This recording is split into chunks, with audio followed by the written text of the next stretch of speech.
A debate that came up: who is a greater heavyweight? Not who would win head to head, but who's a greater heavyweight all time? Is it Wladimir Klitschko or Mike Tyson?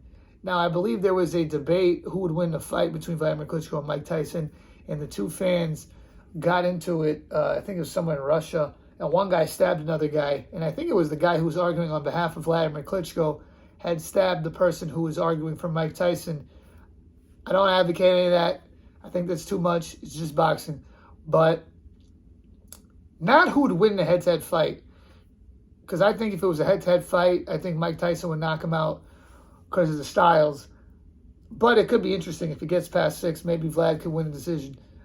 But who had the better career? Who had the better resume? And we look at it, they're very different in the way they did it. It's almost opposite end of the spectrum. Mike Tyson came to the scene, was the youngest heavyweight champion at 20 years old, beat a bunch of guys, cleaned out the division. Then he lost to Buster Douglas, obviously. Beat Razor Ruddock twice, then went to prison. He came out, and he did regain the title versus Frank Bruno, a guy he had previously already beaten. But he really didn't do much to add to his career legacy. He fought Bruce Seldon. Bruce Seldon kind of took a dive. Then he got knocked out by Holyfield twice. Second one was the ear biting. Went back to jail. He came out, beat some okay opposition after that. Galata, both, I think Orlin Norris, ETN. Then he got knocked out by Lance Lewis. Then he got knocked out by Danny Williams. Then he got knocked out by Kevin McBride. So he didn't really do so much post the first run to really add much to his legacy. Although he had some okay wins, some solid wins. Wladimir Klitschko's the other way around. He was on the way up, Olympic gold medalist, which Mike Tyson never did, but we're not talking about that because we're only talking about professional ranks. I hate when people do that. They bring up what you did in the Olympics. I don't care. We're talking pro boxing. It's not amateur boxing. It's pro boxing. Who had the better pro career? He got knocked out by Ross Purdy on the way up, which was a little interesting that he gassed himself out and got knocked out by a journeyman. But then he had beaten Chris Bird and Monty Barrett. Those were two really nice wins. Then he got knocked out by Corey Sanders. And then he gets together with Emmanuel Stewart, and he got knocked out by Layman Brewster.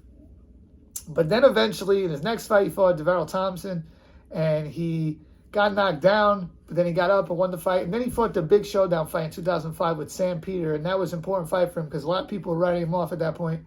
And after being written off, he gets knocked down 3 times, even though one was kind of questionable, gets up and proceeds to win that fight, and he showed a lot of mental toughness. He then goes on a 9-year run. He had the second longest run, if you're talking about fights, for heavyweight, fighters after Joe Louis and Larry Holmes. And he ends his career with the 4th most heavyweight championship wins of all time. Only Joe Louis, Muhammad Ali, and Larry Holmes have more than him. And that's pretty spectacular. I know people say it was a weak era, but he did beat Chris Bird. He did beat David Haye. He did beat Povetkin, Chagayev, Ibragimov. I know a lot of people now don't know these guys, but they were pretty good fighters at the time. Calvin Brock was undefeated. Ray Austin, Jennings, Pulev, Tony Thompson.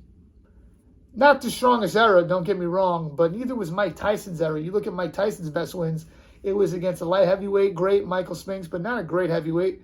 Larry Holmes, who was retired, he came out of retirement. He was a great heavyweight, but not in that condition. Still an impressive feat that he knocked Larry Holmes out, only a heavyweight to do that. And he knocked out Michael Spinks in a round. And he beat some pretty good guys too. Trevor Berbick,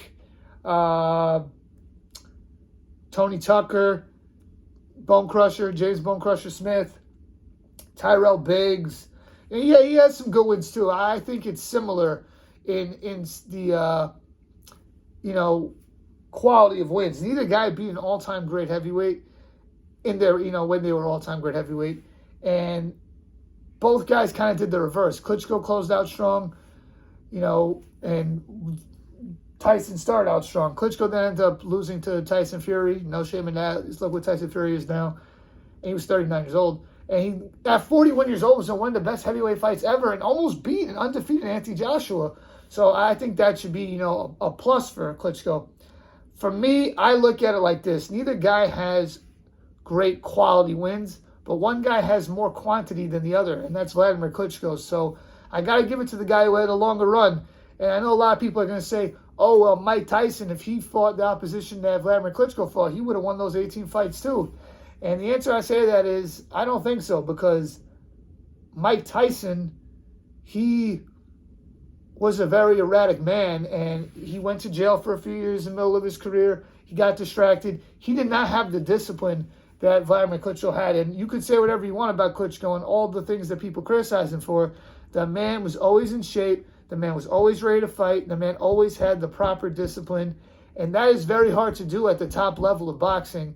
And that's why guys like Wladimir Klitschko, Joe Louis, and Larry Holmes have those long runs. And guys like Muhammad Ali, Lennox Lewis, and Mike Tyson don't, because they overlooked guys. They didn't train hard in every single fight. And I think Mike Tyson would always have had trouble with his discipline because he's a very erratic man. And I don't want to hear about the whole if Cuss lived, because Cuss died in 1985. Mike became champion in 1986. So I don't want to hear about this all if Cuss lived stuff. Well, no, we're not talking that. Even if, first of all, I don't do the make-believe. And secondly, even if Cuss did live, I think Mike and Cuss would have parted ways. The same way Cus D'Amato and Floyd Patterson parted ways. So I think it's a good debate. Who is the greater heavyweight all time? Who ranks higher on the all-time list? For me, it's Wladimir Klitschko.